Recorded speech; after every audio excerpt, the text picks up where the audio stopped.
tutorial the week. Today we will be looking at tons of tournaments around the world. Today's gonna be a very fun one. I picked one, two, even up to 5 games of each of those tournaments. We're gonna go from the Arica Open and to the Jerusalem Swiss in the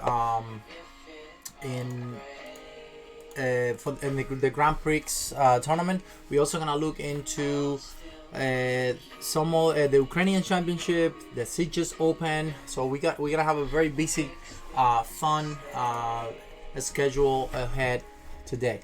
Today we're gonna start with one of my favorite players, in the world. Alexei Shidov, a big star, and everyone who's been in chess long enough knows Alexei. He's an amazing player, and he is one of the most fun to watch players in the world. So he's getting older and he's not showing his best chess lately, at least not at the top level, but he still wins a lot of games, and he wins a lot of especially open tournaments. So he won the Arica Open ahead of I would say definitely some GMs, but he won pretty easily, and I picked 2 of those games. We're gonna start with this one, which that was played in the 3rd round, and where he pretty much crashed this FIDE master Lucas Coro. So it was a Caro-Kann defense, and he played knight f3. D4 is probably the most common way of going about this, and then black goes the move d5, and well, you got the advanced variation in the Caro-Kann, or you can also pick the classical knight c3. There's a lot of theory here, of course. Knight f3 is kind of a new way of playing, or at least it's becoming more popular lately. The idea is to not play d4. So you don't. The idea is to not define the pawn structure so quickly, not to give white a possible attack to pawn d4. That's the general idea of this move. Gives white a little more flexibility on the pawn structure. So black goes usually bishop g4, and a move like knight f6 could be answered by e5, which gives black already a tempo. So black goes bishop g4, and hello guys, how I'm good, thank you. So h3, bishop takes 9, queen takes f3. Now this is all theory, and after queen takes f3, well, white has a pretty good position. I personally like the fact that hello Bruya. I really like this idea of because I like the fact that white has the pair of bishops. I've never played this position in my life on a real game, on the board game, but I had some really good experiences with white on a blitz game. So knight f6 was played, and e5. Now this move is a little obvious. I looked it up, and supposedly it's better to just play something else. So you can play even g4 here, or d3. I think this is a little more. The idea is that if you take, I can take with the pawn, and I keep my position with the pair of bishops and a little bit of a space. Now e5. The problem with e5 is that black can go knight d7, and now you have a little bit of a problem on e5. But I guess Shirov was prepared for this, so he goes d4. And now, of course, you need to watch out for moves like e6. That creates a pretty big issue for this bishop. So black quickly goes e6, and of course now black is trying to play the move c5, and this is the problem on this pawn structure, especially when you got the knight on c3. So thanks, Bruya. I'm glad you liked my schedule. And by the way, guys, I just posted my schedule on Twitch, and if you want to know when I will be on streaming, please check it out on my banner on my Twitch page. That will make it easier for you to know when I will be streaming. It's also on a set time every day. So every day I stream is gonna be at the same time, which make it easy to remember. And yeah, so continue with this game. Bishop f4, c5. Now, obviously, white has no intention of keeping this pawn structure by playing a move like c3, because that will slow down development big time. For example, c5, c3, that I can go knight c6. Now I got queen b6, and as you can see, development is an issue for white. So white is not trying to do this. That's why Shirov simply develops the bishop, and whenever c5 happens, I'm just not even gonna hold on to this pawn. I would just take it, and instead of worrying about how to protect this pawn, I'm just gonna worry about protecting this guy.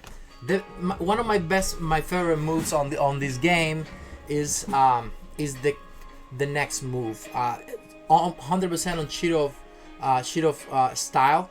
The move long castle, amazing move by Alexei.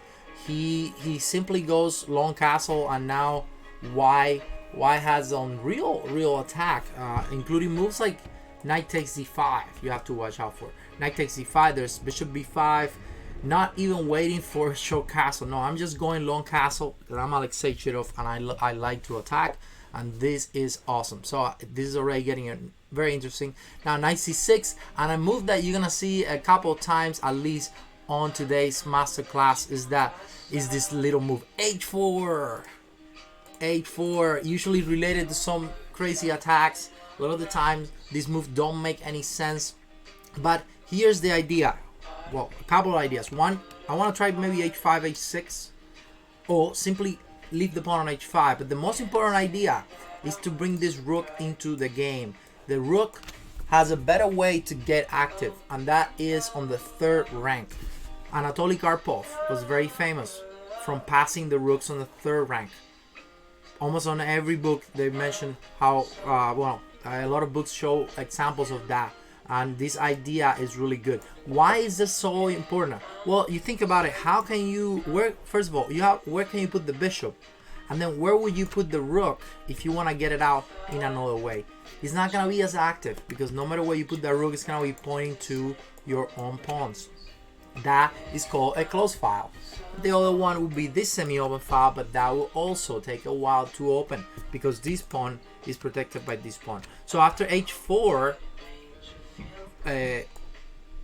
Shirov is just trying to go rook h3, rook g3, and suddenly you do have an active rook, a rook that actually attacks the pawn on g7. So black goes rook c8, king b1, a simple move. Once you long castle, I haven't seen a moment where king b1, I don't know a position where king b1 is considered a bad move. King b1 is always a good move when you are long castle. You need to protect that pawn, and it makes your position look more solid. So queen b6, typical, and now h5. All of this seems natural. I'm definitely going h6 if I can, and maybe g6, bishop, something like that looks dangerous. So black goes h6, a typical way of responding to this pawn structure or this idea of h6. Now, of course, rook h3, and the beauty of rook h3 once again is that you do not have to move this bishop. The bishop is fine where it is because you don't need to bring the rook this way anymore. The rook is already on the game.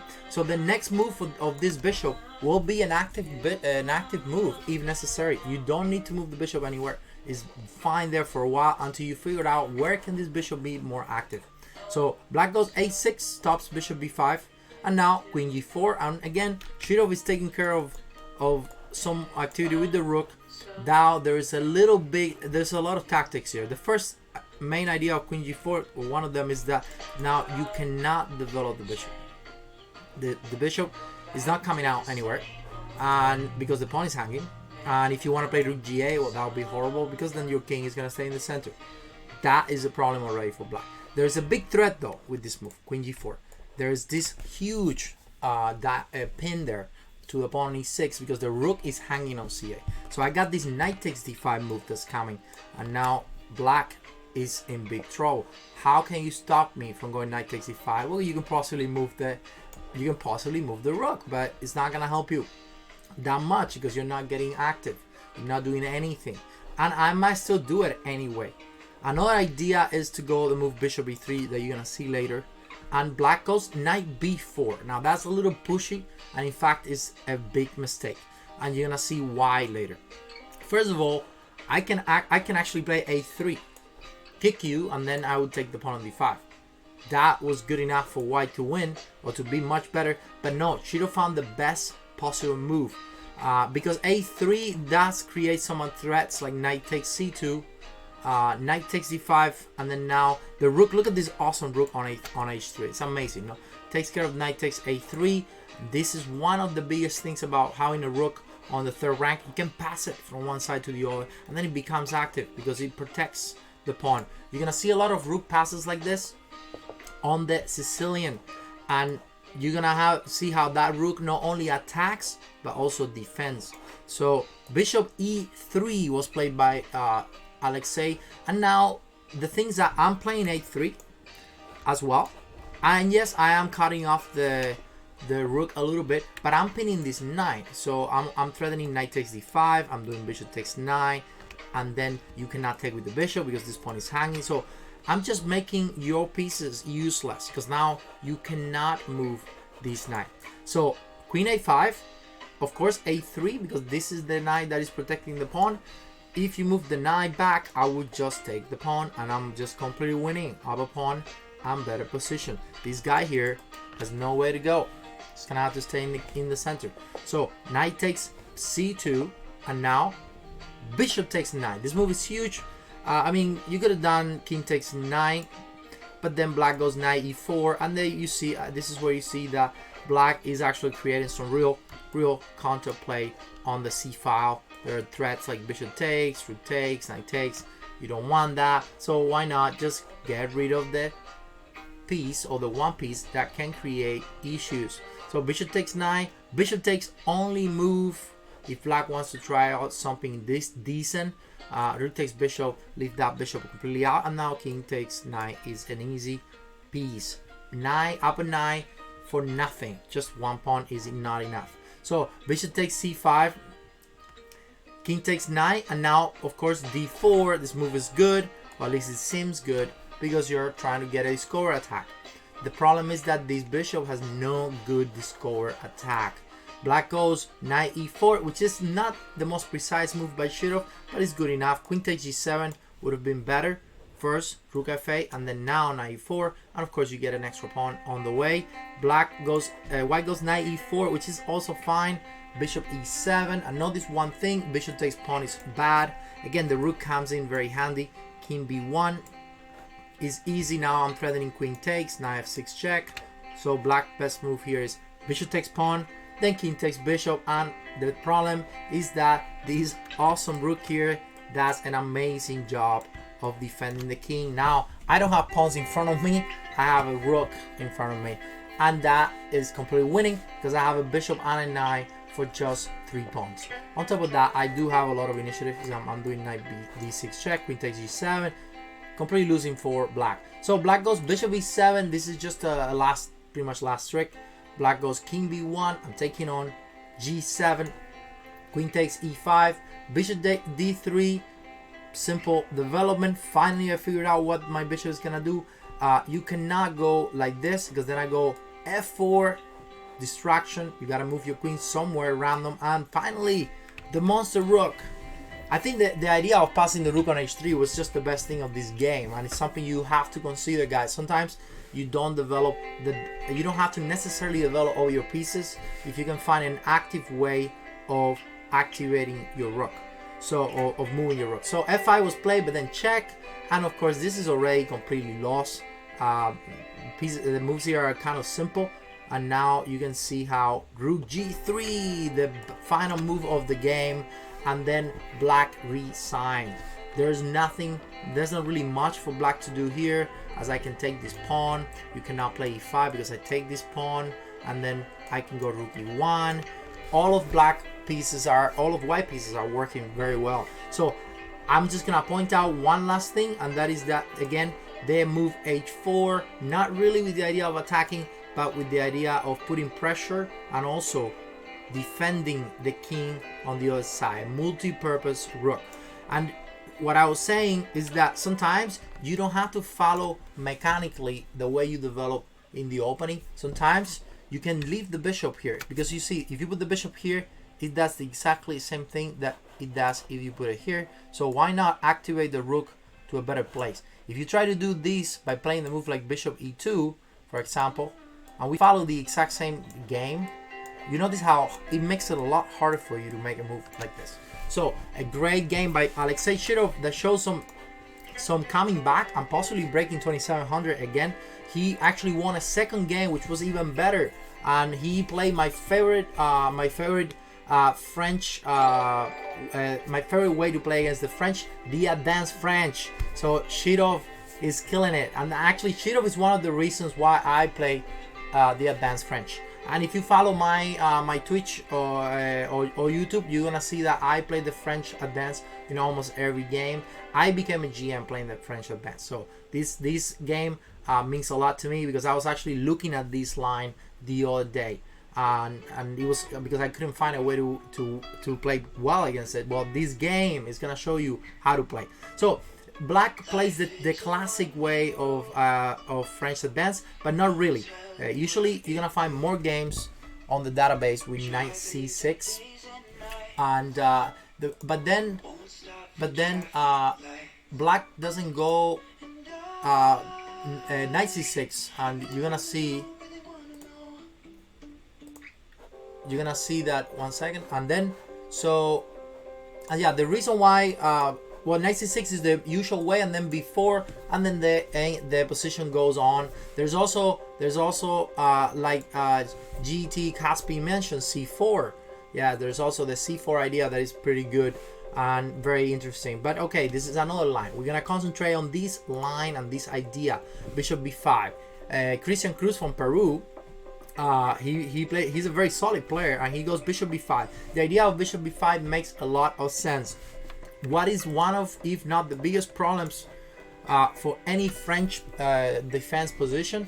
The bishop on c8. Usually this bishop behind its own pawns is very bad. So you want to trade it off. Why not? It's typical. I have played this position many times on Blitz. And of course, white have no chance other than accept the trade. So white goes b4, which was the idea of a3. Bishop, pawn takes pawn. Bishop takes, queen takes, and pawn takes pawn. So now white has a little bit of an issue because you have to castle. That's number one. Number two, you got a problem because you have the bad bishop. So black is strategically better. White is playing for the initiative. White has more space, and white is trying to use that as quick as possible. Now black plays this move that is very tricky. I have had this position plenty of time against the international master from Peru online called Renato Terry. His name is Renato Terry. He usually the idea is to go knight b6, knight c4. Then what happened is that if this file gets close, then white has a hard time. White has a hard time penetrating into black position. The other thing is that if black controls the c file, then you have nothing in that position. You have to go crazy on this side, and a lot of the time the attack here doesn't really work very well. So it's important to stop this knight from going here. So Shirov goes knight c3, queen c6, of course, leaving the square b6 open for the entrance of this knight, and now the bomb move knight a4. Now this was not an original idea by Shirov. This position was played by Alexander Grishuk before, and you can find the game, and he played the move knight a4, an amazing move to stop the knight on b6. Now if you don't have knight b6, then what can you do? Maybe b5. Well, now I am the one going to c5, and now I'm completely blocking the c file. If black doesn't have the c file, then black has nothing here, because then I can start attacking my I start my expansion on the king side, and then white has all the shots here. So black goes knight b6. Well, of course, I'm not gonna let the knight get in here. I will take the knight, get rid of the only piece that works here, and now I'm gonna play bishop d2. Of course, the stop bishop takes b4. All this makes sense. Bishop d2. Now queen a4 is a good move, trying to trade queens. Remember, we are talking about a position of initiative. If you have more initiative, you want to keep your queens. It's important to keep the queens when you have more initiative. So queen b1, very good move, simple, stopping the queen trade. Now if you try to go queen b5, a move like this could be answered by by something like queen b3, I think, and then try to maybe play a4 b5 to just try to cut this off, and then castle short. I could castle short. I can possibly also go, maybe even stay on the king, or I can do the same idea that we saw on the previous game. Do I really need to castle? Maybe not. Maybe I just go rook h3 and I get my rook active in a different way. And this is kind of what happened in the game. So black goes knight e7 and Shirov goes castle. Well, actually no, in this case they castle, but he goes h4, and I'm pretty sure if queen b5 happened, white would have played could have played rook h3. So h4, another h4 move is the second time we see a Shirov game where he plays h4, now h6, and of course, well, queen d3, just simply cutting off the queen. There's not really a plan for black here. This is already a very difficult position for black. As you can see, maybe knight 7, knight b5, and put pressure on a3. That's pretty much it. What else can you do? Well, maybe try to control the c file, and that's what black tries to do. So white goes bishop, black goes bishop b7, h5. Oh, again, another move that is important. Always good to have a pawn on h5. King d7, knight h2. Now, I love this move. This is probably one of my favorite moves of this game. A lot of the time, at a lower rating, one of the hardest things for players is to ask yourself the question, how can I improve my pieces? And then at the same time, well, how can you do it, and how can you answer that question is very hard. But just sometimes it's good to just sit on a position and ask yourself that question, because sometimes you're calculating and you're trying to go deep into a line, and you don't even know where you're following. You don't even know where you're going. So it's important to know where you're going. And the first thing, and why this move is so good, is because Shirov knows where he's going. He's going to e3. This is not a random move. Why is he going to e3? Well, you're gonna see it in a couple of moves. So black goes rook h8, trying to control c5, knight g4, bishop f8. This move is prophylactic because you wanna stop a move like queen h7, bishop f8, and knight e3. Now the knight goes to e7, and here is when you see the beauty of the move knight e3, or how in the knight e3. Why is so important to control these files? Well, not just file, but the squares, because these are the only squares that can make these rooks, if you double the rooks, active. If I control these rooks and they cannot get active, meaning they cannot attack anything that I have, that means that this file is pretty much useless. So with having this knight here and the bishop here, now white is ready to start a crazy attack on the f file with the move f4 and f5. So this is a very, very instructive way of stopping an initiative on a file. So bishop c1 was played, and this move was a little weird, possibly a mistake. It seems natural to go here and here. The bishop does exactly the same here that it does here. The only difference is that the bishop here protects the pawn on a3. So black goes queen a6, queen d2, and now queen a4. Seems like white's not doing much. But then after that they change, and now white goes finally f4, the first bomb of the game. After everything is solidified, let's start taking advantage of the space by attacking the pawn structure where the king is. So if you go knight b5, I go bishop b2, and now everything is protected, everything is good, and you have no way of getting it. Okay, you can play queen b3, but that doesn't do anything, right? And in fact, that's what happened in the game. This is pretty much it. I mean, if you go slow like this, white could have gone f5, rook c8, but it doesn't do anything even after you put this stuff. I'm faster than you are right now. I have practically no weaknesses other than the pawn on a3. So queen b3 was played, trying to go knight c3 and maybe place the knight on e4. Shirov goes rook f3, and now the funny thing here is that in pretty much every single move here, white could have played f5. Literally, almost in every single move here, white could have played f5. And Shirov didn't play f5. He just kept making prophylactic moves, and f5 would have just killed the position. So bishop e7, king h2, another prophylactic move that was not necessary. He could have played f5 now anyway, but I guess he didn't want to allow bishop g5. So thanks for the sub, GM. Yeah, I think GM Hammer, right? I think that's, thank you for the sub, man. Thank you. We played a couple of times. 1 minute, you crushed me last time. So thank you, El Martillo Hammer. Thank you so much. So Queen E2, another prophylactic move. Chidov is going super prophylactic here. He's going slow.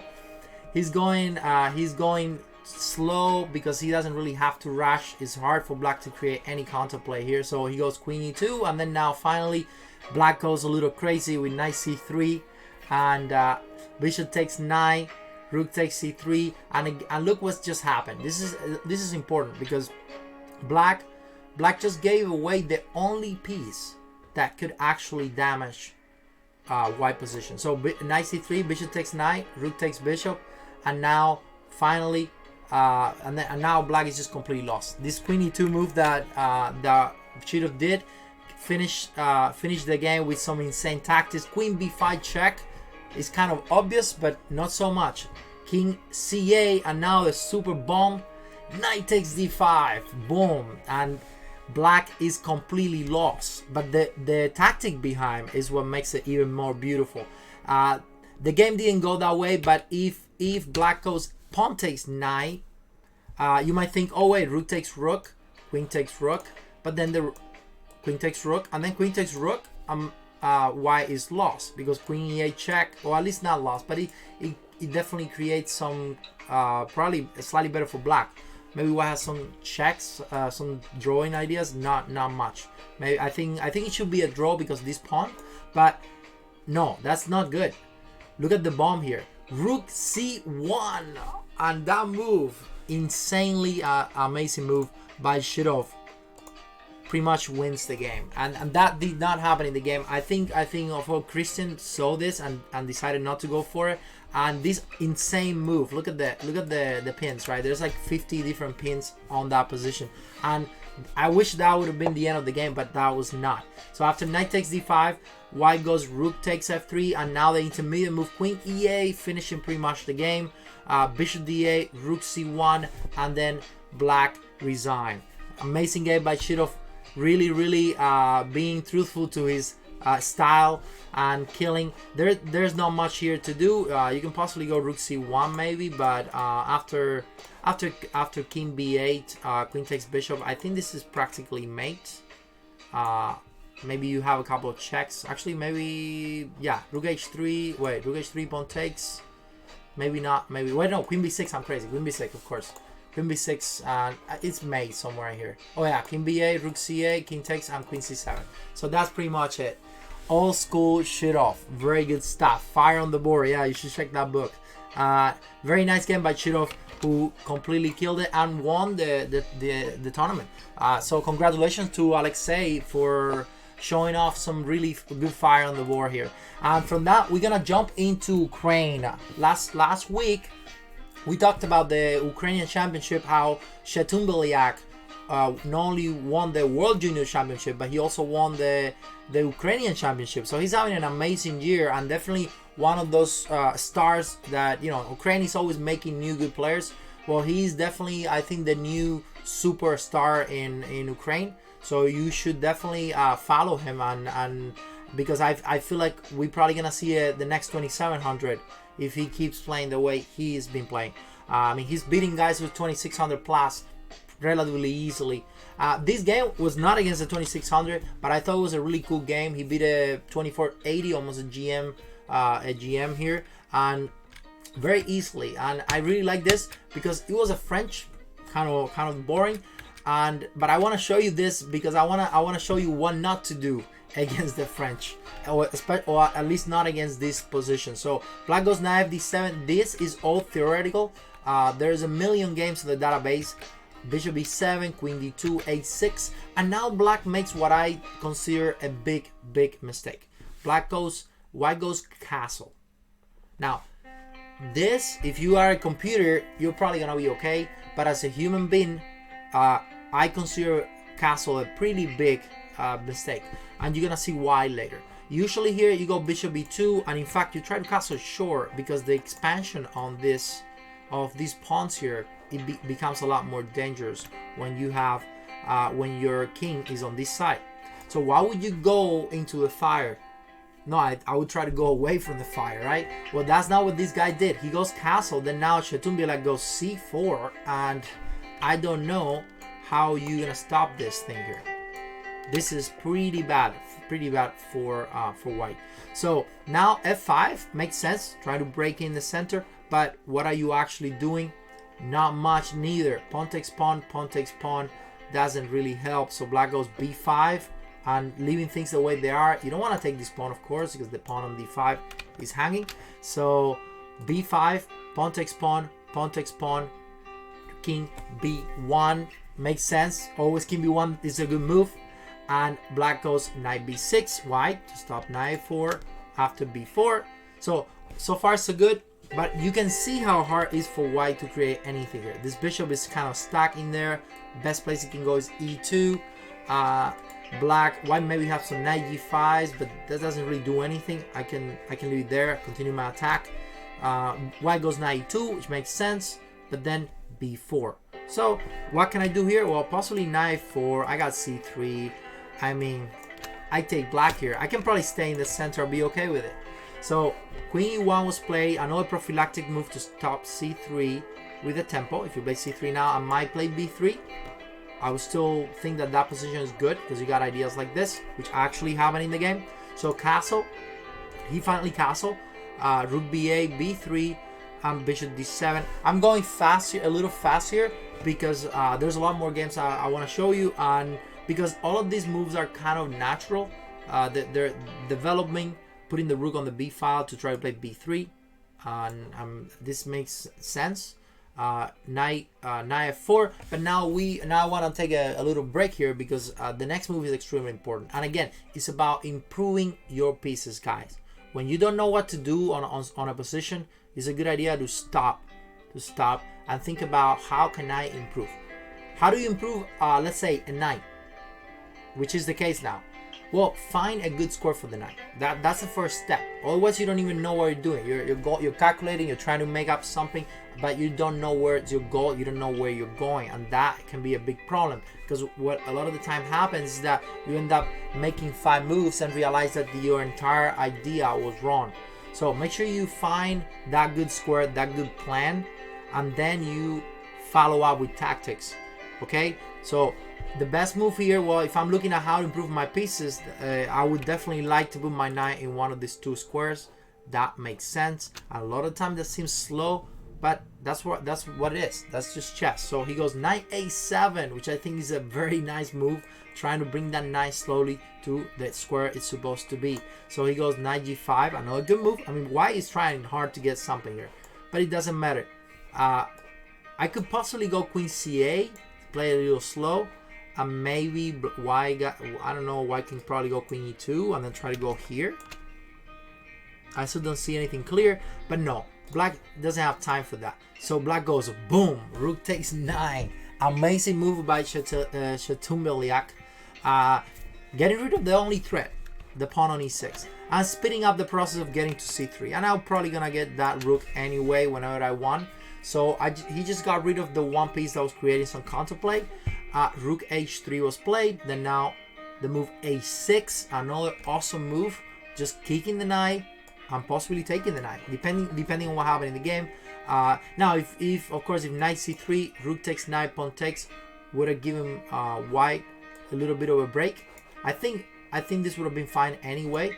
Black will play h6, bishop d2. Now you notice that if you take the best move here would have been there were some crazy ideas that came out with like king a1 that no one would have played that, with the idea of rook b1 and rook b2, but those are just computer stuff that no one in the world would come up with this. And white could have held on a little longer. Instead, white played bishop d2, and now white is actually down material. So not only that you're worse and that you don't really have that much initiative, but you're also down material. So now it's time to really create something for white, or you're just gonna be lost. So white goes bishop takes b4, and then this awesome move g4 intermediate. Why is that move so important? Because you want to close the files. If your opponent is trying to attack you guys, you need to try to close the files where your king is, and that usually means the G and the H file, or the A or the B file, because those two are the squares where you're gonna find the king the most, or at least where the kings can be more safe. So G4, bishop takes, queen takes, rook G3. Okay, so, but now black is practically winning. Black goes bishop E8, a pretty good move, trying to go bishop G6. And of course, if you take the pawn, I can also play bishop H5. Then now I'm just completely winning. This is a matter of time. Bishop E2, bishop G6. Watch out with knight 3 checks. I mean, everything is coming at white. Queen A5, and now knight 3 anyway. And black is just completely crashing white position. So rook takes G4, and now simple move, moving the bishop. And watch out, I'm doing a lot of stuff here, including pawn takes pawn, knight C4. I can do knight 3.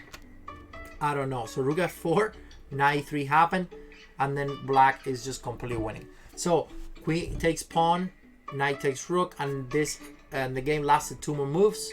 But of course, this is already up and knight, and also pretty much checkmating. Queen B4, trying to mate the guy.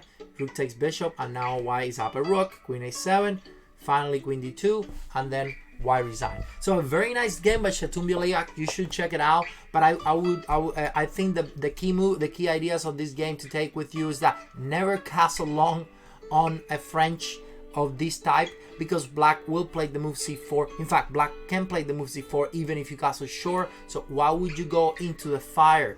Don't bring the king where you don't have any space, when you have hardly any pieces and you cannot bring them into the defense.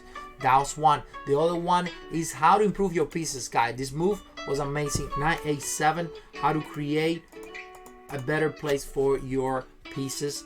And the other one, you know what? You cannot always win on one side. You need to mix it up, or you're gonna get mated on the other side. So moves like this, defensive moves like this, that are intermediate, that stop your opponent's attack, are also very important, and you need to have them in mind. So amazing game by Shatum Bialiak.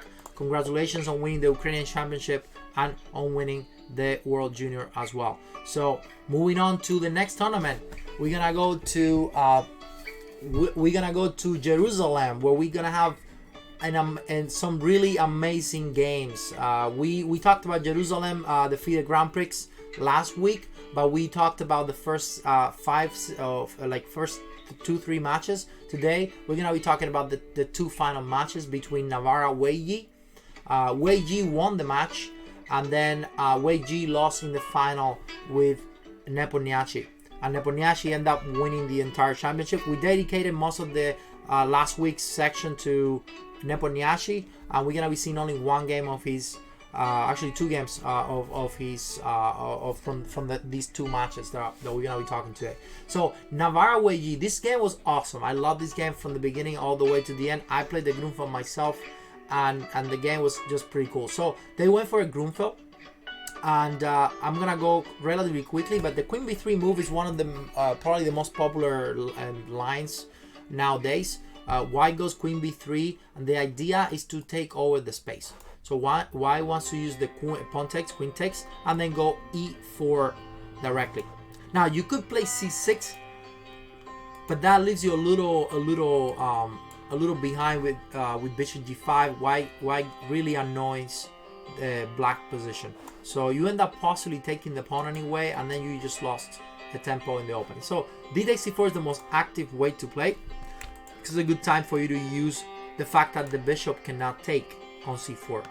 So castle was played, E4, and now A6. I was very surprised about this move, because lately knight C6 is the most popular move here, and Bashir played this itself, and we're gonna actually watch one game. Bashir played this same position with Nepomniachtchi in this match, in the matches, and we're gonna see it as well.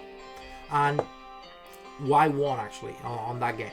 But Weiji goes for H6, bishop E2, B5, Queen B3, and again, all of this is theory, guys. You can check it out. Find more games in the database. C5 is typical. This is all theoretical. Pawn takes pawn, and now I thought that the main line was bishop B7, or maybe even bishop E6, followed by knight B D7. Then black tries to get the pawn on C5. But I was surprised with the move knight bd7. A very interesting move, just simply trying to get the pawn back right away. Now, if you go c6, that is actually a big mistake, because then now white pretty much loses all the advantage. But with this awesome move knight b8, and now black takes the pawn, and then black just have a great position. If I take that pawn and play bishop b7, then I actually have more development or an easier time where my pieces are than you do. Your queen's not very well placed here. So white better keeps that pawn. That's why white plays the move bishop e3. And now they go into this crazy awesome line that I'm sure that they studied very well, or at least Wei Ji did. Not sure about Navarra, because he usually the one who gets surprises on these openings is the one who plays it less, right? And I think this, and also this seems too specific for of a position and a decision that was made by black to play the knight bd7 line instead of bishop b7. So knight b7 was played, bishop e3, knight g4, and now I'm taking the bishop. So this seems pretty straightforward. There's really nothing else white can do here. Either if you move the bishop, then I take the pawn, and I just gain even more tempos, and this position becomes very dangerous now for I take black here many times. So c6 was played to protect the pawn. Knight takes bishop. Of course, you don't want to move the knight, because where are you gonna put the knight? Then I can move the bishop, and your piece will be placing correctly. So black goes knight takes bishop, pawn takes knight, and now white is up a piece. I was like, no way this is possible. So black takes knight g2, king f1, queen takes pawn, king takes knight. And again, this is all very forced. There's nothing else. If you don't do this, you're completely lost, pretty much. Queen h3 check, only move king g1. And the amazing thing about this position, and that's why, of course, I know that Wei Ji studied this, is that black does have a pretty big compensation for the piece. We are only talking about one pawn for a bishop. That's it. Sorry, one pawn for a knight. But look at the king, right? Look at the king, and look at the initiative of black pieces. Black is coming with. Black is not gonna rush that much, but there's also checks, right? And there's b4s, and then you're taking b2. So there's a lot going on, and of course, one of the most important thing is that the rook is out of the game. As long as this rook is not here somewhere where it can activate itself, then you're basically down an exchange. Okay, so knight g5 was played. Very important move. If you don't do this, you're not getting rid of your pieces. You're not getting rid of if you don't get rid of these guys and you start moving backwards, you are gonna be in big trouble. I don't even let you trade my knight anymore. I might just go here, and suddenly black is the one who is out of piece here because of the initiative.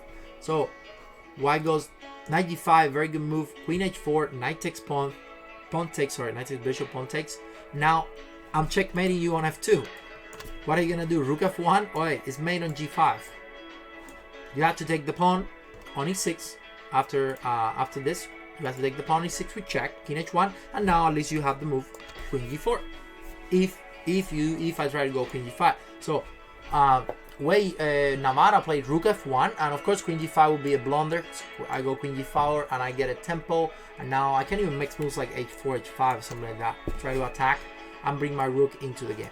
So black goes lose no time and plays rook f4, trying to bring the other monster to f8, and suddenly, I mean, I don't know what black is doing here. This is pretty tough. So I don't know what white is doing. I take black here for sure. So he goes h3, only move to bring the rook to h2. I mean, seriously, if you have to make a move like this, yeah, I'm not gonna play white this. So rook f8, white goes rook h2, and now the thing is that if you go bishop d4, it looks like you're doing well, but then I can play. I think I can play knight d1. Wait, is knight d1? I think I can go. Yeah, I'm possibly. So what are you doing? You're taking f2.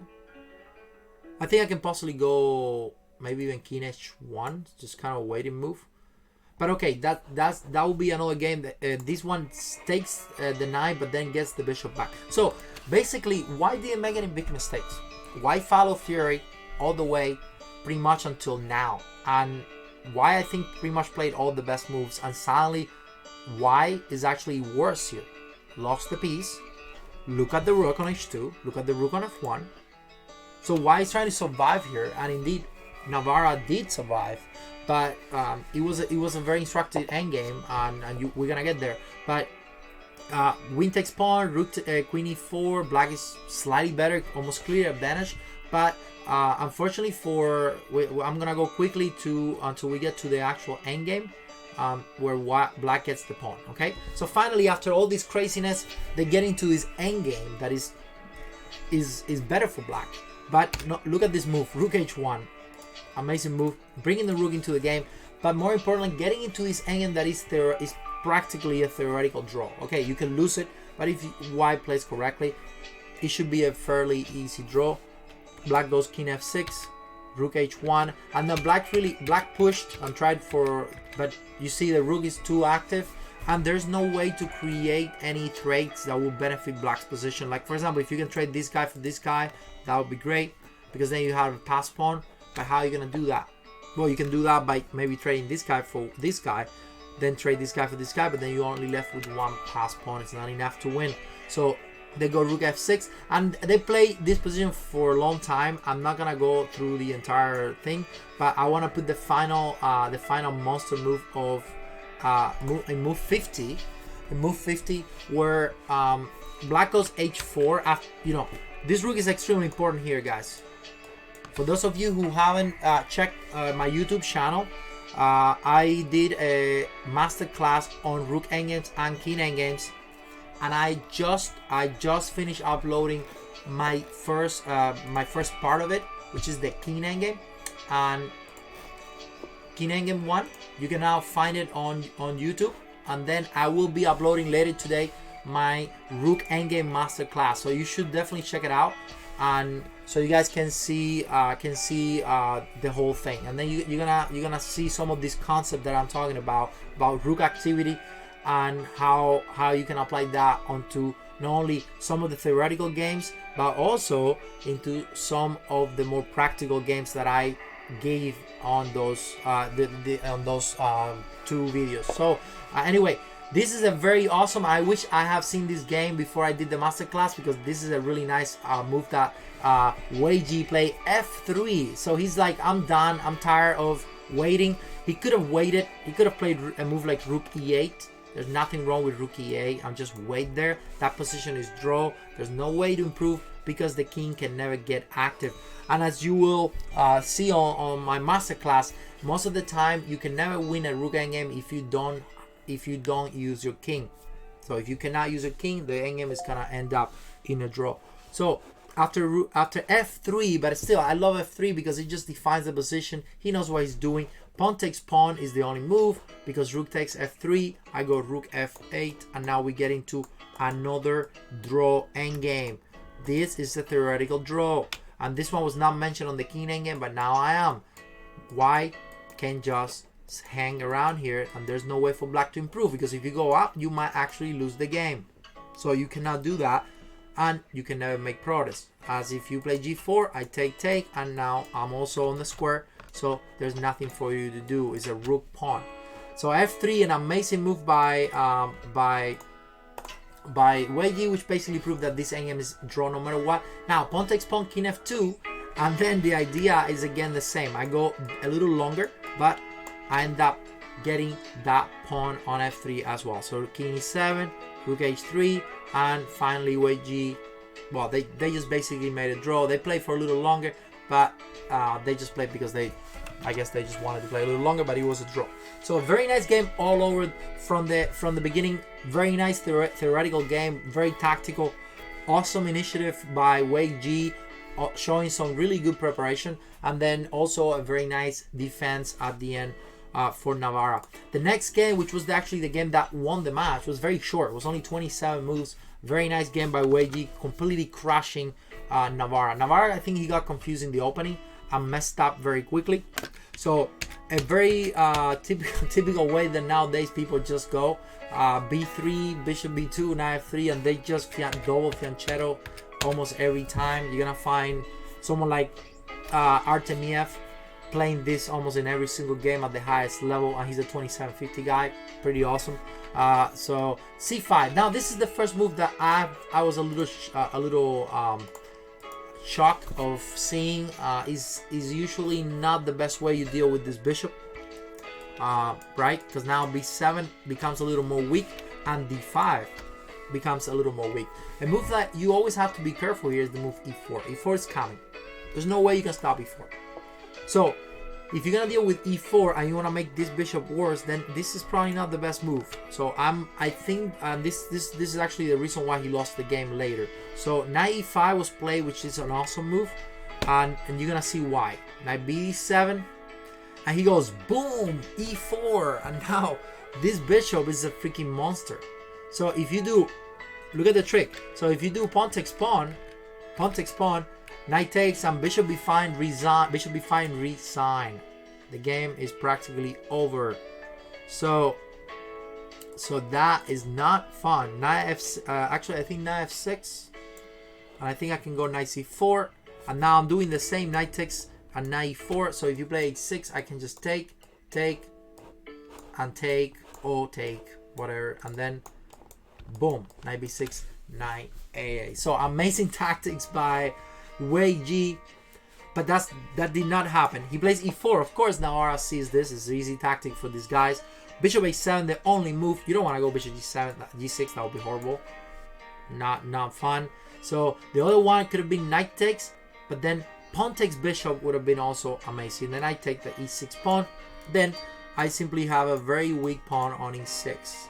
That will be very hard for black to defend. So black goes bishop a7, keeping the bishop alive, but then knight takes, queen takes, bishop g2, and again, white has some really good position here. If you try to go pawn takes pawn, I could go pawn takes pawn, and again, I'm just better.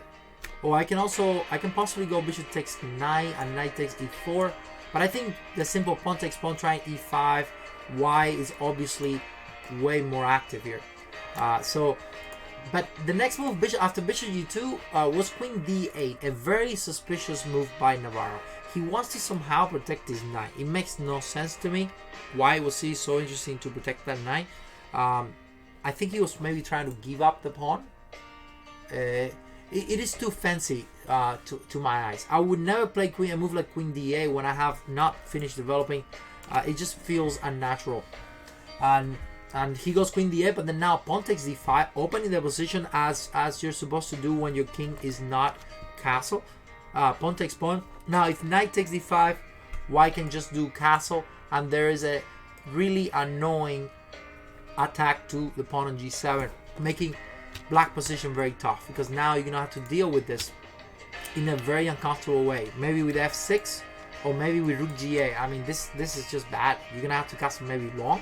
I'm not really sure what, but it's just a bad position for black. That's it. So pawn takes d5 was played, and now boom, queen e2, the beginning of an amazing finish by Wei Ji. You have to play bishop e7, otherwise you lose a pawn. Boom, bishop takes 9. Anytime you can give out bishop for a double isolated pawn, that's good for you. And now castle. Simple. You don't even try to castle, because then I go queen h5 and I'm hitting these 2 pawns. So he goes bishop f5, trying to block, and of course now black is trying to castle long. That makes sense. So rook e1, and now bishop e6, and of course black is gonna go queen d7, long castle, and hope that black can survive. I still think black, of course, black position is really bad, but I didn't think it was that bad until now. So queen h5, trying to go rook takes bishop. Black goes queen d7, protects the bishop, and it seems like again black is just castling, and maybe black has a chance in the game. But no, Wei Ji goes double, triple, bomb. Rook takes bishop. I mean, how can he get better, right? Rook takes bishop, and now you cannot take with the rook, sorry, with the pawn, because it's your pin. So you have to take with the queen. The problem is that now this bishop is a freaking monster. And now look at this. You got problems on f7, problems on b7. Too many problems. Queen takes, bishop takes f7, and now rook e1. So he's just up 2 pawns for a bishop. But look at this horrible bishop on e7. Look at the king on d8. And of course, I can play a move like a4 to stop b5 and then go knight c4. Or I can go knight c4 directly. So black goes king c7, bishop e6, queen d8, and knight c4. Now, one of my favorite from analyzing this game, one of the moves that came up to me as an option was b5, kicking the knight, giving yourself a little break, and then try to coordinate the rooks. But no, you don't have time for that because white goes boom, bishop d5. It's a medium move. Attacking the rook. If you take the knight, take your rook, and now you're up to 2 pawns. I'm lost, no chance. So you go rook b8, right? Move the knight again. No, queen f7. I don't even have to move the knight yet. So rook e8, and if you think I'm gonna move the knight, well, no, you're wrong. Boom, rook e6, and now it's just completely crashing. Black pretty much have to resign. Then now, instead of going backwards, I'm just gonna go forward. It's just a very bad position for black. So in move 22, white goes knight c4. No fears with this b5 move. Black goes a6. Seems natural. Bishop d5, not letting you play b5. Rook a7. Queen f7. I mean, how bad this position is. Well, you're gonna see it now. Rook a8, and white goes bishop f3. So white has not done anything crazy yet. And in only two moves, black is gonna resign. b5, knight f5, playing knight c6, king b6, knight c6, and the game was over. So this was not just a tactical game, guys. This is a tactical mix with strategy. White did not sacrifice to get material right away. This is not a material sacrifice. This is this sacrifice here is a full strategy sacrifice. White gives up a rook for a bishop and 2 pawns, which are almost even in a normal settings. But in this one, white has too much initiative because the light squares are too strong. Black pieces are completely discoordinated. The rooks can never make it on time to do anything. So white won that game, and with that, Wei Ji finally won the match. They did like I think they made like 4 or 5 draws on this match. So very nice, and congrats to Navarra to Wei Ji for making it to the finals of the Grand Prix. Unfortunately, as you will see later, he got destroyed by Nepomniachtchi. And talking about Nepomniachtchi, we're gonna look into Bashir's game, a very cool game as well. On this match, white goes d4. This is actually gonna be the same line that we just looked on the Wei Ji Navarra game where we sacked the bishop, where Wei Ji sacked the bishop in the Grunfeld. Now, honestly, look at the queen b3. It's the exact same line, right? And but the difference is that now after white goes e4. In the previous game, we saw knight c6. We're looking at it from black perspective, and white goes bishop e3 instead of. Actually, no. We looked at a6. We mentioned knight c6, but a6 was the move that black did in the previous game, and then b5 and then c5. Well, in this one, Bashir goes knight c6. If you want to see a really cool game, you should find the game Bashir with black against Navarra himself. There's a very, very awesome game on this line where Navarra goes bishop e2 and Bashir goes e5. And this goes on into a very long theoretical line where Bashir loses 2 pawns, but on purpose. And then Bashir completely crashed Navarra. You should check it out. That's why Bashir, of course, plays the line that he had the best results. Now Nepo surprises him with bishop e3. This is kind of a new idea. In fact, it's not entirely new, but it's definitely a new idea at the top level when you're talking about serious game. The guy who played this position before was Mr. Hikaru Nakamura back in 2012. So 7 years later, Nepomniachtchi tries this move for the first time, bishop e3, and now which move makes sense here? Well, I think the move that comes next is very logical, knight g4. In fact, if I'm playing this with black, I will feel like I have to play knight g4 because I feel like I have to punish the fact that I'm attacking this pawn with 3 pieces, and now I secure the pair of bishops. So knight g4 makes total sense here. white goes e5, knight takes bishop, pawn takes e3, and now white seems better because you got a little more space, but at the same time black has the pair of bishops. And another thing, black is already castle, white is not. So black goes bishop g4, making also a lot of sense, trying to go bishop takes knight, getting rid of that bishop that usually doesn't do anything in the Grunfeld, and trying to go with some crazy ideas like queen h4 check. So the interesting thing here, and I'm sure this was prepared by Nepo, you wouldn't play a line like this without preparing, without understanding well the position. So he goes h3, like nothing happened. I just want you to take. If that's what you came for, just do it. Bishop takes, pawn takes e6, making sense. Queen h4, and now black is trying to go queen h4 checks. So white goes h4, another h4. This is the third or fourth h4 we've seen today. Nepo loves to play h4. I mean, we saw last week where he played like 3 h4 as well. So stopping queen h4 check makes sense. Knight e7, and now another awesome move, f4, boom, and suddenly white has a lot of space. So what is the let's talk about a strategy on this position. So what can black do to create issues for white on a position like this? If you usually if you want to create problems on a position where the king is not castle, what you want to do is you want to open up the position. So usually you want to open up the position so you can use your rooks and then you can punish the king. So black needs to try to open up something, some files. This rook is not doing much. If you stick around here, you're gonna get crashed. You're gonna get completely destroyed. I'm gonna castle long, play bishop d3, all my rooks. Where is white plan? Is not easy. So basically black has to force that, and it's not that easy, but supposedly black could have played knight f5 and then rook h3, knight takes, and then that position would have been a little better for black, but I personally don't like this. I feel like white is just gonna, it's just so easy to play for white. I'm going bishop e2, rook h1, and white obviously has a huge advantage. So black goes f4, white goes f4, and then black goes b5. I think this goes with the position. It goes with what the position is asking for. So I really like the idea of b5. Try now for a little more initiative, opening that position. And of course, if you take the pawn, I do have some stuff.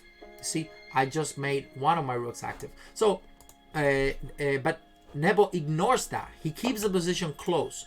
And of course, if your opponent is trying to open files, then you better try to close them. Keep them close, especially where you have the king. So don't allow this rook to get from here to here. I'll be back. So queen c5, knight f5, and now another insane move, king f2. Are you kidding me? What are you doing here with your king? Why don't you just castle like a normal person? Are you serious? You're just gonna go king f2 and sit there?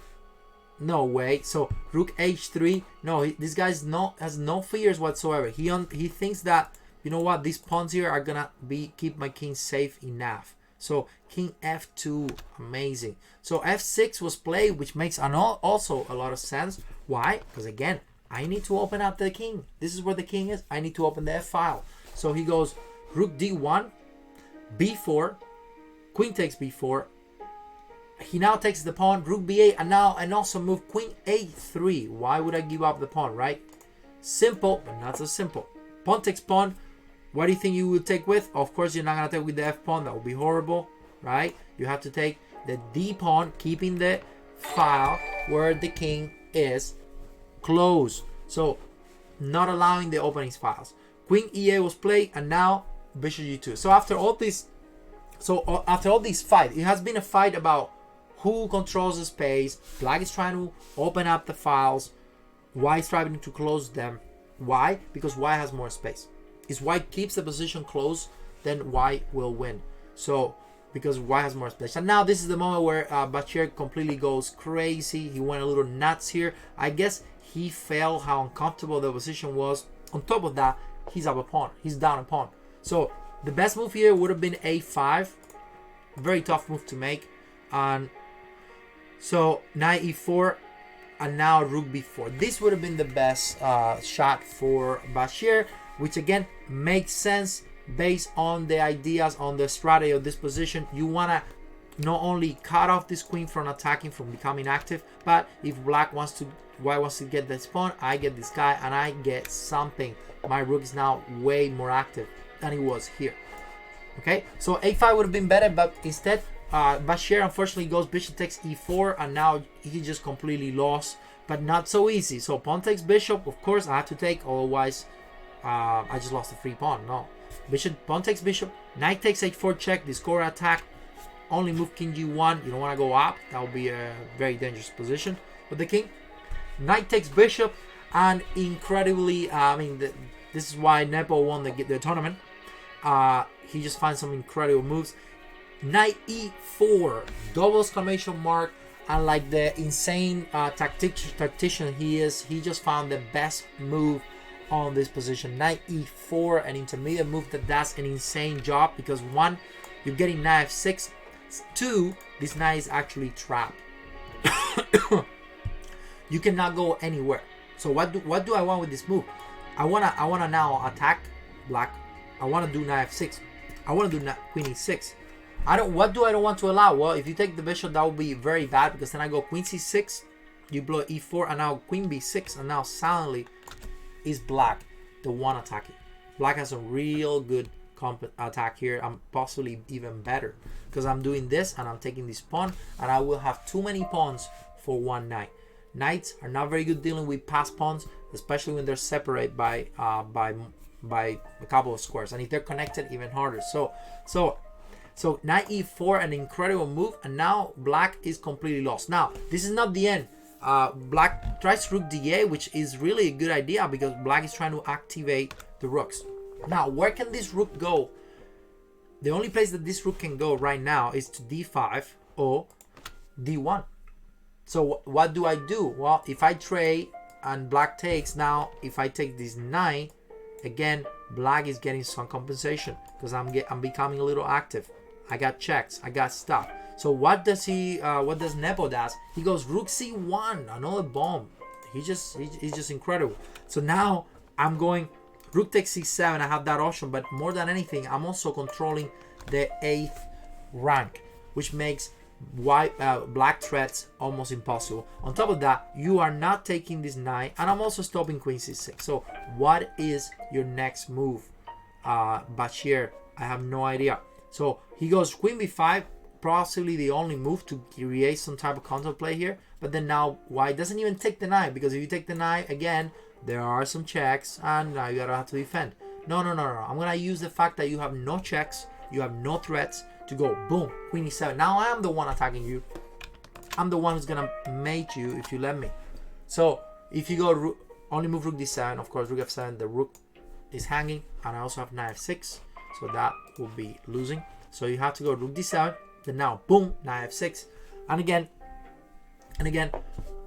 you have to take the knight, of course. Rook takes, queen takes, and of course if now I'm up an exchange, but I'm also not letting you give me any checks. So I'm also taking the knight. I'm simply being up a rook. And where are your pieces? Where is your activity?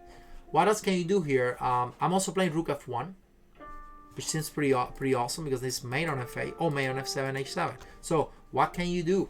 What can you do? He goes rook f7, making sense, trying to maybe go queen e2 and queen f2, but no, check. And the problem is that if you go king g7, rook takes pawn, and now how are you gonna stop me from going rook takes rook, or queen f6, or rook takes h7? I mean, any move wins now, because again, black has not even one check. It's pretty insane. Well, actually, sorry, you do have one check on f1, but then I go king h2, and now you run out of checks. There's nothing. Completely losing position for Bashir. So Bashir tries one last trick. He goes rook f8, but then queen takes pawn. I mean, this guy just takes everything, and he laughs at you. So now I'm mating you. You still have no checks, because this rook does an amazing job on stopping the rook f1 check. Rook f7 check on the 8, queen e7, and now you cannot play rook f7 because I have rook c8 check. In fact, that's similar happened in the game. Check, king e7, boom, rook c7, and now to finish the game, almost finished the game. So 2 more moves from now. But the key move to finish the game, boom, rook takes h5. Nepo is a freaking beast, and the game is almost over. So he had to take the king. King takes rook, and now boom, queen h3. I mean, seriously, this is just another level of chess. Queen h3 check, and now you have nothing to do here. If you go, you can try knight h4, but then I go check. Is made in a couple of moves. You have to go king g5, queen takes, king f5, queen f4 check. I think it's queen f4 checks. Wait. Well, worst case I can go queen f4 and just take the rook, right? That's worst case scenario. Or you can also try king h5, king g5, but then I take the knight first, check. Anytime you go to the left, I just check and take the rook. So you have to go, and then it's already mate, because if you go here, I mate you here. So incredible move. After queen h3, Bachir resigned. This game was awesome. Really good job by Nepo. That's why he won the tournament, of course. And now he actually went into playing Wei Ji in the final. Wei Ji and Nepo were on the finals of the Grand Prix Jerusalem last week, and Nepo won. Now the key game, and the reason he won is because of this game. It was a very long game, but very instructive. Wei Ji has been playing some really weird stuff. He used to play e4 most of the time, and I noticed in this tournament that he just plays g3, b3, just like what everyone else is doing. I guess he's not interesting in main lines or anything like that. He's just going for whatever. This one was a little more tricky though. This was more classical play type of game. This is to me possibly the best way of playing for black against the c4, against the English when they play d4. Black goes queen b6, knight b5, and now knight e5. I love this move because it gives black some real good chances of even winning the pawn. So watch out with queen c6. So you have to play bishop g2, and you could take the pawn. In fact, some people have taken the pawn, but it's not fun for black because white can go queen a4. Then a6 is well, it's not the only move, but you gotta protect the knight, and you cannot play d5 because then the monster becomes too dangerous with knight d6 and stuff like that. So you have to play a6, bishop f4. Couple intermediate move. This is all theory. It did not happen in the game, guys. This is just some example of what could happen if you take the pawn. It just looks a little scary for black. That's it. So it is possible, and it is interesting. But if you're gonna get into this, you better analyze this position a lot. So a6 was play, and queen a4 was play. So Nepo is not taking the pawn. Rook b8 is important to win the battle here. This is extremely important. Kick that knight out of b5. So as that knight stays around that area, white has initiative. So knight 3, and now Nepo finally won the battle. This knight is not doing anything, and in fact, it's gonna have a hard time coming back. You have to do this. So castle, all typical. Rook b1, trying to go for b4. Queen b4, a not so good move by Nepo here. I don't think he realized how bad was this position with queen takes queen. This did not happen in the game, but better would have been bishop e7. I still think white is slightly better, of course. Queen c7 and then c5. White definitely has a more comfortable position. Of course, look at the space and look at the development of black pieces. It would have been a little more comfortable for black, sorry, for white. But after queen b4, Wei Ji didn't take the queen. He should have gone for this queen takes, bishop takes, knight c2. That move is awesome. I think that's a great move. And probably what Wei Ji missed was this. So after this, it seems like black is up a pawn, and maybe on Wei Ji's understanding, he did not think that this position was that bad for black, and probably thought, okay, I'm down a pawn. I'm playing Nepomniachtchi. He's in good shape. I don't know.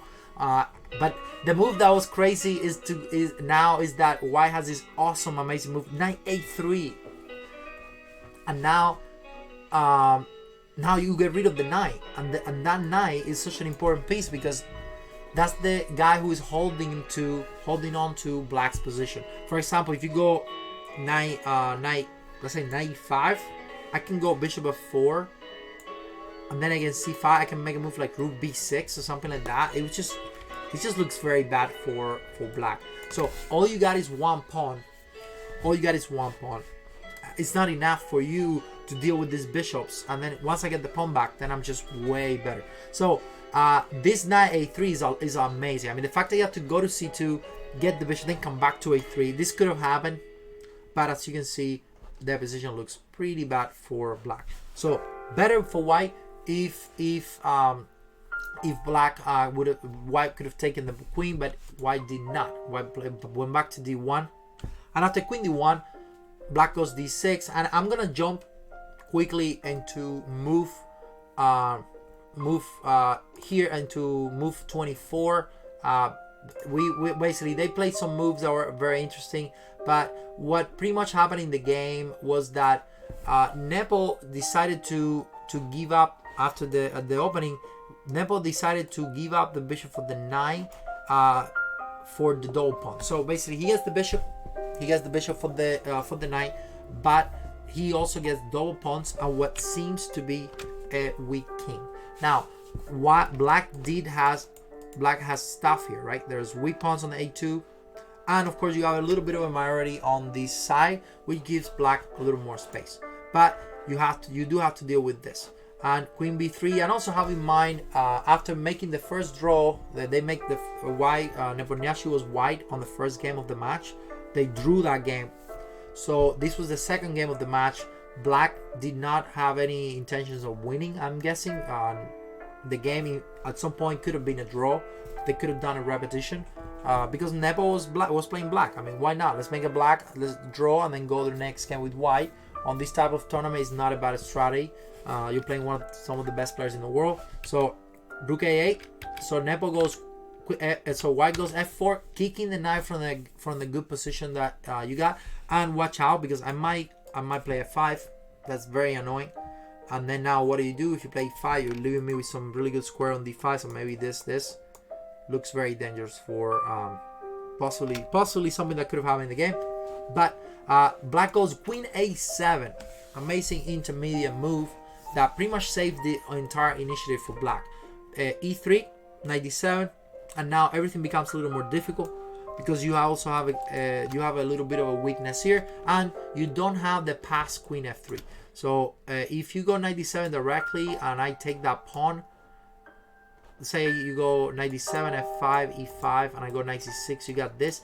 A pass like this, a queen pass like this could be dangerous, and maybe that's what Nepo didn't want. That's why this move is so important, because after this knight d7, I can take the pawn, and your rook is actually kind of trapped there, right? You have to go to d3, which is not as quick, because then I can go knight 5 or queen d5. So I have a little bit of a better chance of defending because the pawn is on e3. So queen d1 was played to drop this pawn, but again, it's all about getting that queen to g4. Queen takes pawn, that, and then now this is the moment where they could have made a draw. As you can see, they repeated the position a couple of times until knight b5. And as typical as it looks, most of the time, and I'm not saying that you shouldn't force the position, but most of the time, the cases where you see people making mistakes because they're trying to force the position is usually on those positions that are draw, and then they try to go fancy. That's exactly how they lose. And in fact, rook knight b5 is pretty much the reason why Wei Ji lost the game. He goes knight b5, which seems like a very good move because you are taking the pawn on d6. But the problem is that black has this amazing move, this insane rook takes knight bomb here, and now queen takes rook, only move, queen takes b2. And the idea is that, well, you cannot take the knight because rook a2, and you have no way to stop my mate on h2 or g2. Pick your choice, make your choice. So this is amazing. Now black has a knight for a pawn, but I got the activity of my rooks. Now, where is white's attack? I don't see it. Because you give me a check, I go to g7. Then what? You're pretty much stuck in there. There's nothing really for you at that point. So black goes rook b1, trying to maybe make a draw, because remember, I'm still taking this knight. I cannot leave this rank here. So queen c2, rook c1, queen d2, keeping the position, keeping the file, keeping the threat of rook a2. But now I'm also doing something else. I'm also taking the pawn on e3, which stops the draw idea for white. Now white doesn't have a draw because rook d1. I just take this pawn. So white goes queen takes pawn check, king h1, and now we get into this endgame. The game went on for a long time. We are on move 36 right now, and the game went on until move 96. So 60 more moves took Nepo to win this position, and the final game of the tournament, which gave him the victory after. But I'm gonna go and point out the main moments, or the biggest changes on the pawn structure and on the pieces. From this point here, they made a billion moves until. But the first move, rook a2, is very important. You're getting active, your rook activity. Now you're also threatening mate, and more important than that, you're getting you don't care about this guy. You are going king g7, and you're gonna activate your knight as well. So from this one, they made a bunch of moves. I'm gonna go quickly, but the final thing is that they end up training one of the rooks. So we got into this end game that was queen knight and rook originally, but now we are queen knight versus queen rook, and it is still very difficult to win, because anytime you create a weak pawn like that, you can get your king in trouble. Anytime you move the knight anywhere, you can get your king in trouble. So it is still a position that you have to play very well, and this is what happened. They play forever. They make so many moves that make no sense, and they have winning moments. Nepo had some chances to push more for a win, but he just kept prolonging, and only after we are move 56, only after move 84, so 30 moves later, is when he finally made one change on the pawn structure. So he moved the queen like 50 times, and finally he decided to push the pawn on d4.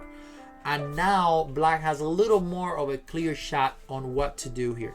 And this is gonna be related to that concept of two weaknesses, or also creating distraction. So this queen and this knight can easily make this king if you're only dealing with, let's say, the rook or with the queen.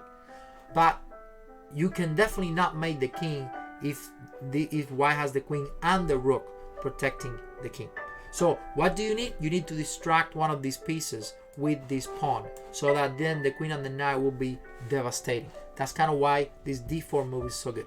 Now black goes rook d2, queen d5 check, getting that king. If you go to h3, you're gonna get mated. I think knight g4 already wins. Yeah, or queen f3, rook takes d4. Yeah, so for example, queen takes d4. I think I go knight f1, and then something like this should be made for very quickly, somewhere in there. So anyway, they go king g1 to stay on that area, so that there's no mate, there's no tricks with the mate on the king on h3. So black goes d3, protects the pawn, and now white makes the losing move.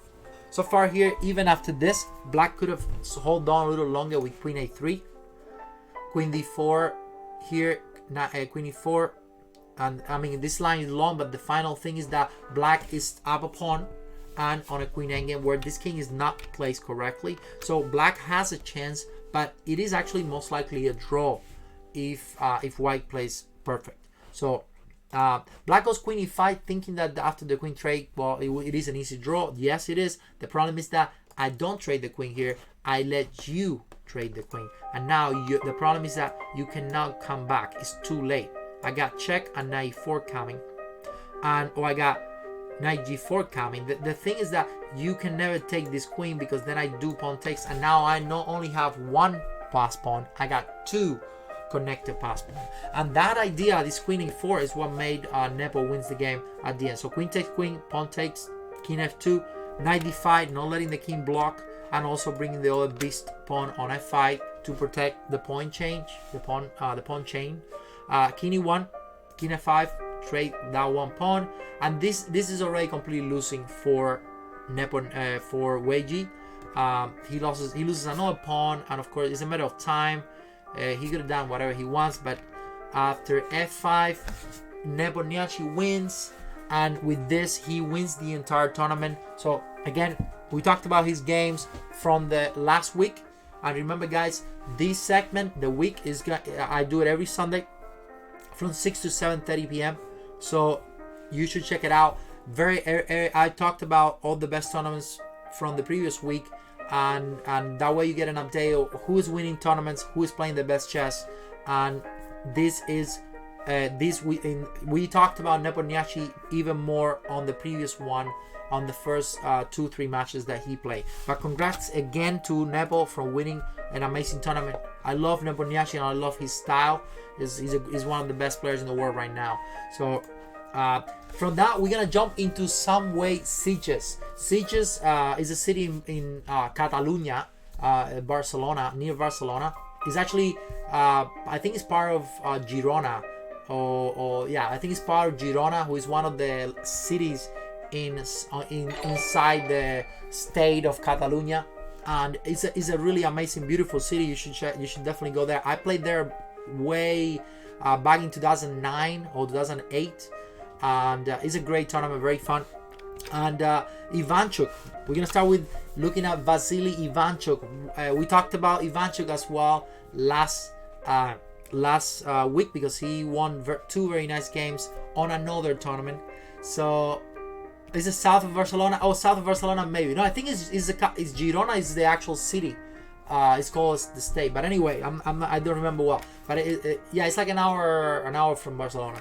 But anyway, knight c6, knight c3. Ivanchuk goes for a bishop c4, or what some people call the what's it called? It's not it's like a Yugoslav attack. That's what it is.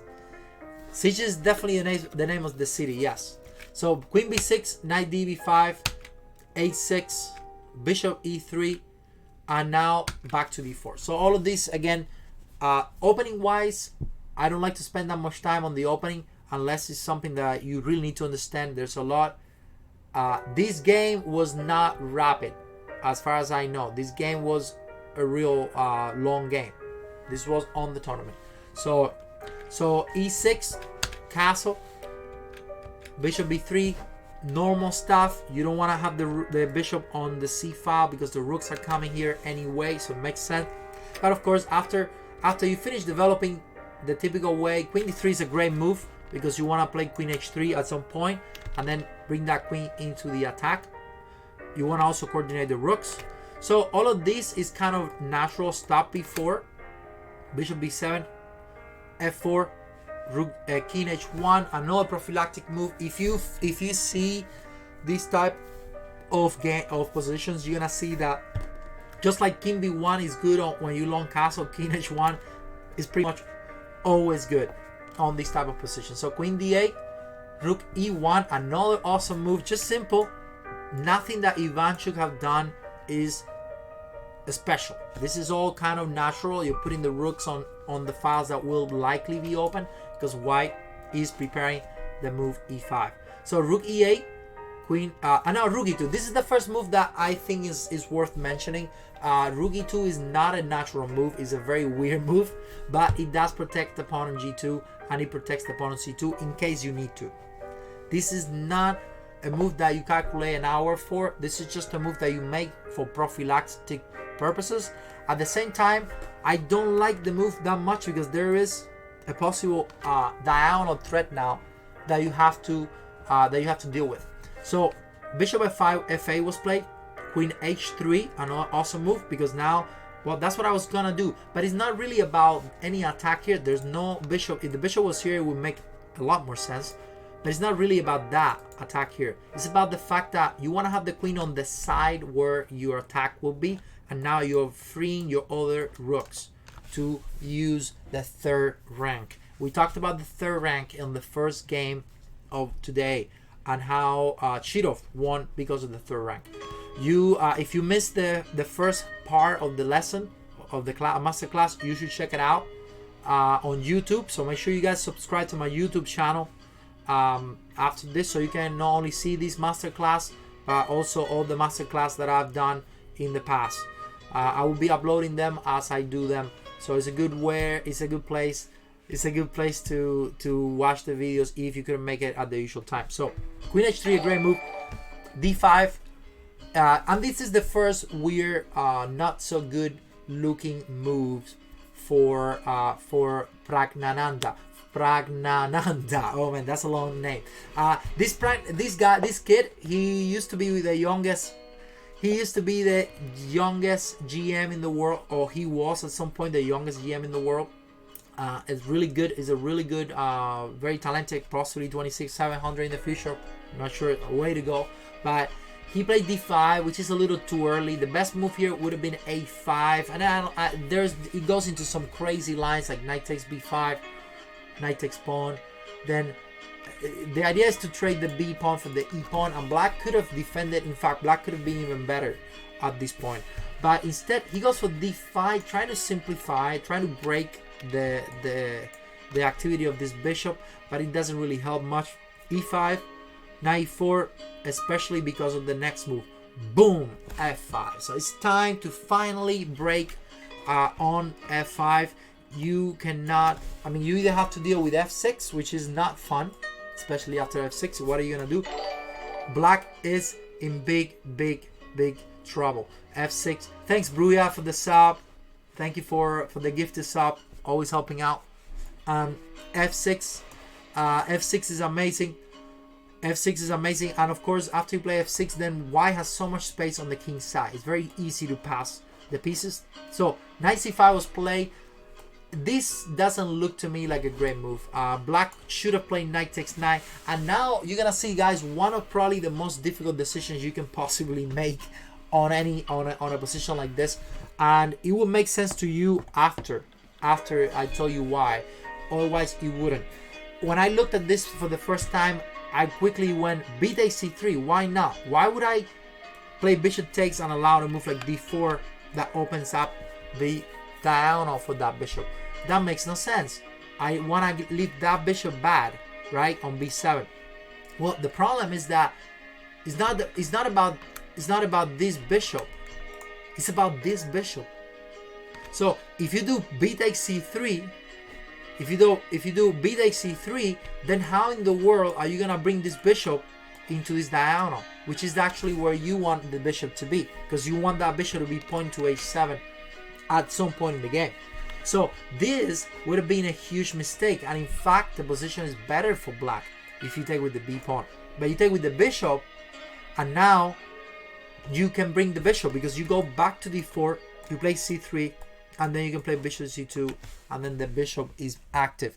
So what an insane idea here, right? And it seems like the most natural move is the wrong move. Knight takes c5 was played though to get rid of this bishop, but Ivanchuk of course goes f6, bomb, and now Ivanchuk has some insane attack. These rooks are gonna come in. This is why you take over the space, guys. When you have a space, it's easier to activate your pieces. We've seen how useful the rooks are when they are in front of your pawns and attacking your opponent's pawns, or attacking, in this case, the king. So black goes knight takes bishop. I think that's the only move. Why would you go from here to here to here if you're not gonna take the bishop? You have to take the bishop. Now bishop a2 would have been interesting as well, but then you lose the opportunity of pawn takes, and then knight 6 come in with some defense. No, f6, bomb. Don't lose time on your attack. And now here we go. It is time to crash. It is time to bring the other babies into the game. So b4 was played. Who cares about a 9? Vasily is not interested. He goes, takes that pawn on g7. You have to take the bishop, otherwise I'm just gonna go queen h6 or queen h5. Queen h5 and rook here is just bad news for black. Everything is hanging. You're lost, completely lost. So black goes bishop takes g7. Boom, rook g3, trying queen h6. No biggie. I'm just gonna mate you in 2 or 3. So he goes rook e7. Well, it's not enough with this rook and the queen, because if you go queen h6, I can go queen f8. So no, I'm gonna bring the other baby in the game too. Rook f4, and look at not just one pass but 2 rook passes in the same game. Amazing attacking game by Vasily. Now I'm doing queen h6. So b takes c3. He finally takes the knight. Well, what can you do If you don't take the knight, then you die anyway, and you don't even get the knight. So pawn takes knight, queen h6, checkmate. On g7 is a threat. Queen f8, only move. Notice that f5 doesn't work, guys, because the ampersand, and then black is completely crashed. So you have to play queen f8, then boom, rook h4. Wait, I'm mating you now on h7. You have to play f5, and I think pawn takes would have won the game anyway, but black just calculated a forced mate. Queen takes h7, only move king f7, queen g6 check, only move king g8, and now boom, the final bomb of the game, rook g h3. And tell me, how in the world can you stop the mate on h8? So black resigned, and Vasily won an incredible game. So congrats to Vasily, who is a freaking monster, and he still plays like a 2700. So the last game of the night, guys, the last game of the night, I wanna talk about Awonder Lien. Vasily did not win, by the way. Vasily Ivanchuk did not win the Sitges Open, which was actually won by Anton Korobov. And I did not talk about Anton today because we talked about Anton last week. We looked at 4 games of Anton Korobov. He is probably one of the most exciting, more interesting players today around the world of chess. He's been playing some crazy, awesome chess, sacrificing, defending all around. He wins with black, white, it doesn't matter. Almost 2700. But I wanted to talk about Awonder Lien because he's one of the US stars, and possibly the reason why Vasily didn't win the tournament. He crashed Vasily Ivanchuk on this game in a very surprising manner. So we're gonna go into what it looks like a boring game. Knight d5. I think this is the first move that is interesting. I like knight d5 because you're trying to support your center. So it's a good move that is typical on Italian type of positions where white gives move the knight from c3 with the idea of c3. So now if pawn takes pawn, I can take back with the pawn and I keep my space. Now, one thing to point out is how in the world Vasily just plays this stuff. I mean, that's just, it's just playing a double fianchetto with black. It's not fun, it's not good, but he does it because he's a freaking beast. So knight takes knight, pawn takes knight, and now white is slightly better. So I'm gonna keep moving. Ideas like bishop a6 are coming, so it makes sense. Also, if there is a trade of this knight here, I might want to put my knight on c5. So h4 was played, another h4. It's gonna be the last h4 of the day, but I think we've seen like 3 or 4 with the idea of h5, h6, bishop h6, h5. Here we go again. Pawn takes pawn. That would be bad because he got 9 moves like knight h4, and then knight's coming to f5. No, all of this initiative is not worth it for just that one pawn. So black goes pawn takes d4, h6, bomb, rook takes, queen takes, bishop f6, and now knight takes pawn. So first of all, black is actually better here. So don't get confused with me telling you that bomb, because in reality, none of these have actually got anything to white. White has a slightly worse position. All white has here is this knight coming to c6. But that doesn't really attack anything. All it gives you is some type of a space, but it doesn't even cut off the idea of getting the file for black. So it's very hard. And this pawn on h6 is actually a problem in most of the time because it can become a weak pawn later. So black goes knight 5. You don't want to play f4, that would be horrible. I can possibly go knight d4 and then the pawn will be hanging for real. So, and if you play f5, well, you get me another monster position for the knight. So bad. Don't just push your pawns, guys. Well, on top of that, I think I got knight d3. So don't just push pawns, leaving squares behind, because that is how you lose games strategy-wise. So bishop e3 was played, and now knight c6. I don't understand why Vasily took this knight so quickly. I don't think that was necessary. He could have easily go rook e8. I don't think that's a problem at all. But he decided to go knight takes knight, pawn takes knight, and queen f5. And still, black is slightly better. I wonder, I think got kind of lucky here. So rook d1, rook e8, queen d2, it seems like black has more initiative because this pawn doesn't really give anything to black position. Sorry, to white position. All you might have is this pawn on c7, but how can you attack the pawn? There's nothing. There's no way to attack it, right? That's what it seems like. Well, watch out, guys. There's the one idea here. The one possible idea is bishop takes b6. And maybe I take that pawn, and maybe I push that guy, and I might have something, but that's very far. I got like 3 pieces. 3 pieces protecting the CA square. So it's very hard for black. Sorry, for white.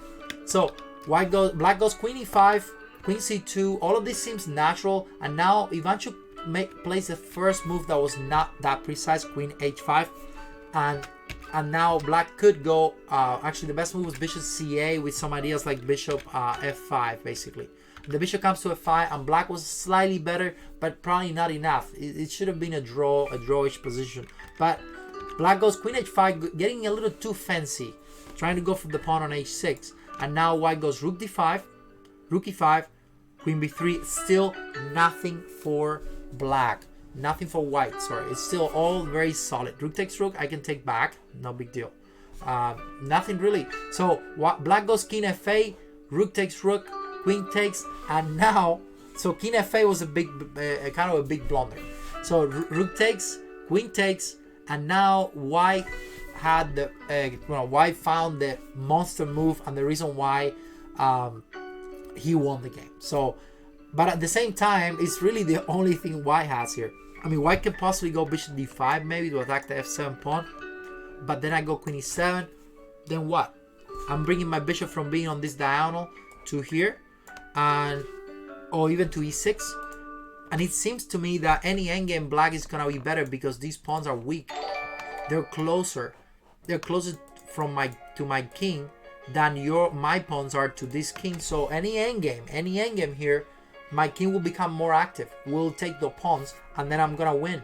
So this doesn't look good for white, but somehow the position is actually winning for white because of the bomb. Bishop takes b6, and that little pawn on c6 suddenly is a big problem for Ivanchuk.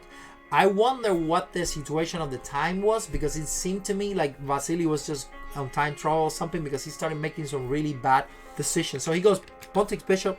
Well, you got to do pawn takes bishop. Queen e1 doesn't do anything because I go king h2, and that pretty much is it. So you have to go pawn takes bishop.